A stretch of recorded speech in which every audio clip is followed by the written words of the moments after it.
नमस्ते दोस्तों, स्वागत है आप सबका हमारे चैनल में। हाजिर हूँ फिर से एक नई कहानी के साथ। कहानी परमात्मा पर विश्वास। एक व्यक्ति की नई शादी हुई और वो अपनी पत्नी के साथ वापस आ रहे थे। रास्ते में वो दोनों एक बड़ी झील को नाव के द्वारा पार कर रहे थे। तभी अचानक एक भयंकर तूफान आ गया। वो आदमी वीर था, लेकिन औरत बहुत डरी हुई थी क्योंकि हालात बिल्कुल ख़राब थे। नाव बहुत छोटी थी और तूफान वास्तव में भयंकर था और दोनों किसी भी समय डूब सकते थे। लेकिन वो आदमी चुपचाप, निश्चल और शांत बैठा था, जैसे कि कुछ नहीं होने वाला। औरत डर के मारे कांप रही थी और वो बोली, क्या तुम्हें डर नहीं लग रहा? यह हमारे जीवन का आखिरी क्षण भी हो सकता है। ऐसा नहीं लगता कि हम दूसरे किनारे पर कभी भी पहुंच पाएंगे। अब तो कोई चमत्कार ही हमें बचा सकता है, वरना हमारी मौत निश्चित है।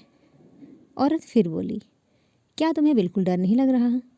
कहीं तुम पागल वागल या पत्थर वत्थर तो नहीं हो? मेरे बोलने का तुम पर कोई असर ही नहीं पड़ रहा। वो आदमी खूब हंसा और एकाएक उसने म्यान से तलवार निकाल ली।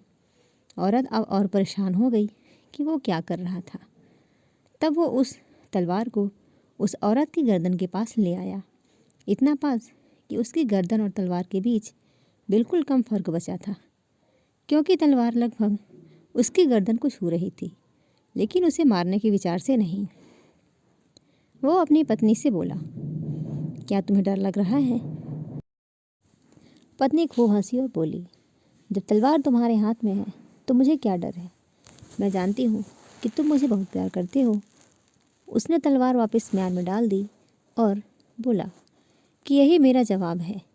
मैं जानता हूँ कि भगवान मुझे बहुत प्यार करते हैं और ये तूफ़ान उनके हाथ में है, इसलिए जो भी होगा अच्छा ही होगा। अगर हम बच भी गए तो भी अच्छा, और नहीं भी बचे तो भी अच्छा, क्योंकि सब कुछ उस परमात्मा के हाथ में है और वो कभी भी कुछ भी गलत नहीं कर सकते। दोस्तों, कहानी आपको कैसी लगी ज़रूर बताइएगा। लाइक करिएगा, चैनल पर नए तो चैनल को सब्सक्राइब करिएगा। धन्यवाद।